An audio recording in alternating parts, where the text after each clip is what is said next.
Itu menguntungkan rumah sakit, 3 hari keluar, habis itu 2 hari kemudian boleh lagi masuk. Ini kan akal-akalan rumah sakit. Mau dia kakaknya, mbahnya, bapaknya anggota DPR, ya, atau orang kuat lainnya, beresin, gak ada urusan. Nggak terpakai ya balikin ke negara. Ya, jangan merasa berhak. BPJS itu bukan hak BPJS, itu hak negara, uang rakyat itu. Skandal kotor di balik layanan kesehatan rakyat terbongkar. Skandal manipulasi dan permainan curang rumah sakit terhadap BPJS akhirnya diungkap di depan publik. Anggota DPR RI, Irma Suryani Chaniago, meledak di ruang rapat.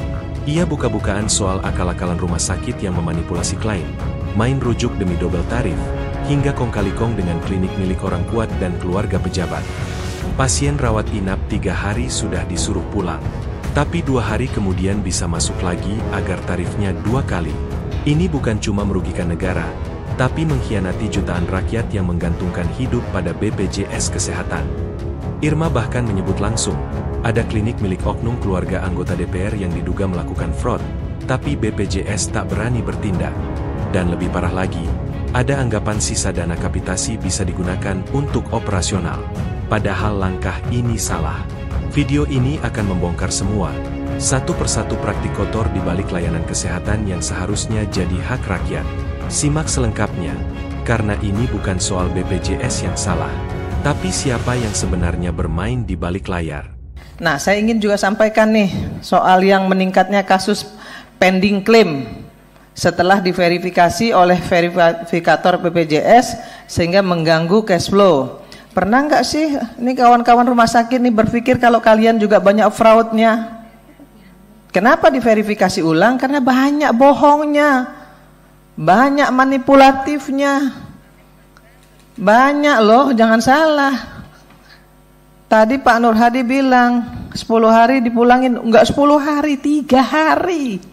Rawat inap udah disuruh keluar kok sama rumah sakit. Nanti habis itu baru 2 hari kemudian boleh lagi datang. Tarifnya 2 kali itu SDGs-nya. Justru itu merugikan BPJS, Pak. Bukan menguntungkan BPJS, salah loh. Itu menguntungkan rumah sakit, 3 hari keluar. Habis itu 2 hari kemudian boleh lagi masuk. Ini kan akal-akalan rumah sakit. Ya, kemudian diagnosa, ya masuk UGD, terus disuruh rawat inap. Kalau nggak ada, ya suruh keluar lagi, masuk lagi. Emangnya kita nggak tahu? Kita tahu juga nih permainan rumah sakit. Rumah sakit juga jangan merasa semua salah BPJS. BPJS ini udah sangat menguntungkan rumah sakit loh. Kalau nggak ada BPJS piye? Ya toh. Jadi rumah sakit juga perlu memperbaiki diri. Kenapa ada double checking? Karena banyak fraud. Nah, saya minta dengan BPJS nih, Prof Gufron. Saya dengar loh ya, isu ada klinik ya yang punya oknum ya, oknum orang kuat atau anggota DPR, saudaranya anggota DPR ya, fraud, nggak berani itu BPJS untuk beresin tuh yang begitu-begitu. Mau dia kakaknya, mbahnya, bapaknya anggota DPR ya, atau orang kuat lainnya, beresin, nggak ada urusan. Jangan yang begitu dibiarin, yang lain kemudian diputus.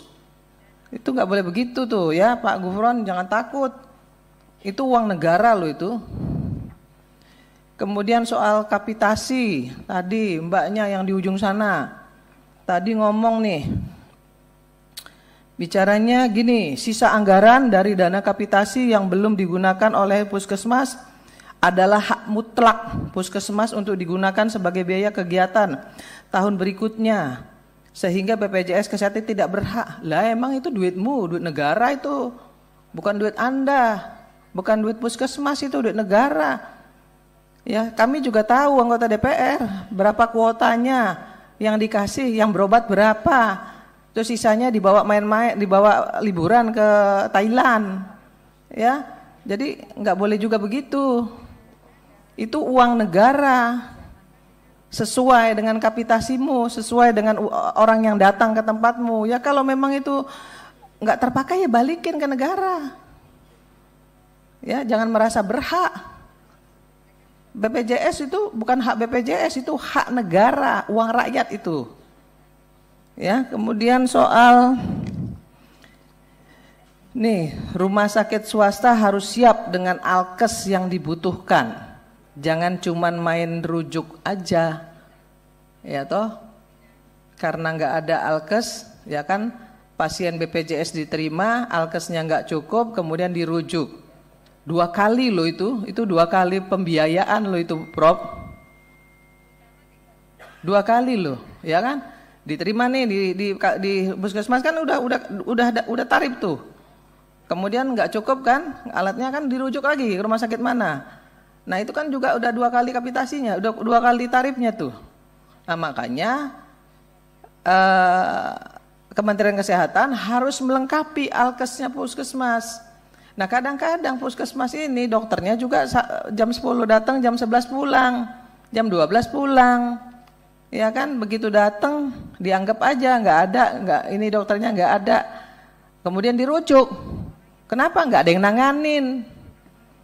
Nah, tapi walaupun nggak ditanganin karena sudah masuk ke dalam puskesmas, sudah di stetoskop, ya, sudah dicek ininya tekanan darah, udah dapat tuh kapitasinya. Nah, rujuk lagi, bayar lagi. Ini kan sama aja menggarong pemerintah ini. Yang begini-begini benerin dong. Jangan semuanya nyalahin BPJS. BPJS ini juru bayar. Ya, bukan duitnya dipegang oleh BPJS. Jadi harus paham juga nih rumah sakit, jangan cuman bisa bilang harus begini, harus begitu. Rumah sakit ya harus siap kalau mau melayani pasien BPJS juga harus siap alkesnya. Kalau nggak siap ya jangan kontrak dengan BPJS lah. Ya, banyak kok puskesmas, klinik-klinik yang lengkap. Kalau nggak lengkap, tapi kontrak dengan BPJS itu sama aja ngabisin anggaran BPJS itu. Nah, kemudian, ya udah, ini klinik yang koruptif tadi saya sudah sampaikan juga. Nah, saya kira Pak Menteri harus segera menyiapkan seluruh yang pernah direkomendasikan Komisi 9 agar KRIS ini bisa berjalan, Pak Menteri. Ya, saya paham betul bahwa akses pelayanan publik harus jauh lebih baik lagi. Sekarang sudah baik loh ya, tapi harus lebih baik lagi. BPJS juga sekarang ini udah baik banget. Saya tuh selalu kalau ke rumah sakit selalu wawancara. Saya wawancarain ya. Ada yang bilang katanya pasang ring hanya boleh 1, bohong. Orang saya wawancara langsung kok dengan pasien di rumah sakit sampai 3, 4 juga masih di cover kok sama BPJS. Luar biasa. Jadi kita harus sama-sama duduk bareng gitu, jangan saling menyalahkan, saling support. Kalau ada yang kurang ditambah, kalau ada yang kelebihan dikurangin, kan itu harusnya yang dilakukan oleh mitra kerja.